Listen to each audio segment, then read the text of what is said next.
A disciple approached his master and asked, "Master, what do people need to be happy?" The master asked, "What do you think?" Disciple thought for a moment and said, "I feel that if one's basic needs are being met, like having food and drink, a place to live, a good job, and security, then he will be happy." Hearing this, the master did not say anything and asked the disciple to go on a walk with him. The master and disciple walked for a while, and then stopped near a door. The master said, "Open this door." Disciple opened the door and saw that there was a chicken coop in front of him. There were a number of chickens, all imprisoned in big cages. Then the master asked his disciple, "Do you see this chicken coop?" "Yes," said disciple. Then the master asked, "Do chickens get food?" "Yes," said disciple.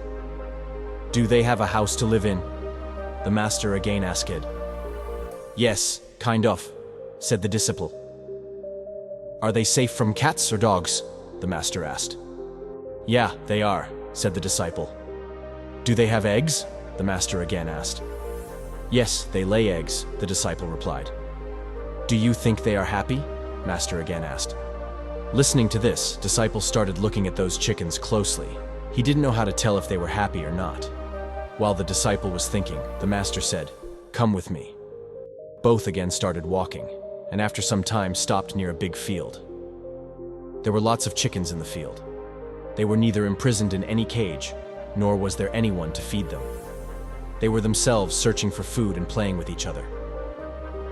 Master asked, "Do these chickens look happy?" Disciple found this question a bit strange, and he started thinking. The environment here is a bit different. The chickens here are living in a natural way, eating, drinking, and looking healthier. So, in a muffled voice, he replied, "Yeah, perhaps." The master said, "Of course, these chickens are happy." Then the master continued, "Chickens in the coop have all the things you thought were necessary to be happy. Their basic needs like food, drink, and shelter. Everything is there, but are they happy? No, they are not. Whereas chickens roaming in the open have to find their own food, find a place to live, protect themselves, but still, they are still happy. Why?" The disciple couldn't speak. Then in a serious voice, master said, "You see, my child, in our lives we all have to make a choice. Either we can live like chickens in a cage, a life where we will not exist, or we can live like those chickens in fields, who can live a free life by taking risks and exploring infinite possibilities. You asked me about how to live happily. So, here is my answer. You cannot be happy just by breathing or surviving. To be happy, you should have the courage to live life freely."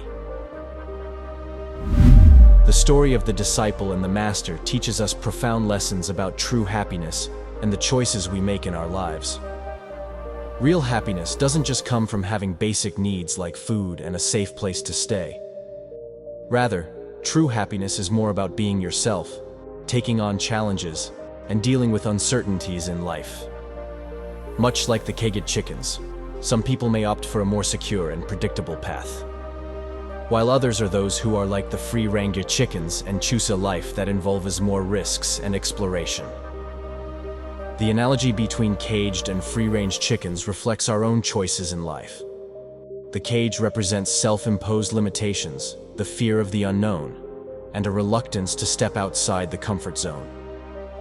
On the other hand, the chickens in the field represent those who come out of their comfort zone, embrace life's uncertainties, take risks, and explore infinite possibilities. In essence, it encourages us to question whether we are merely existing within the confines of our comfort zones or actively living, with the courage to face challenges, make choices that reflect our true selves, and follow a path that leads to real happiness. It reminds us that true satisfaction doesn't come from the external trappings of security, but from the internal freedom to live a life of purpose and exploration.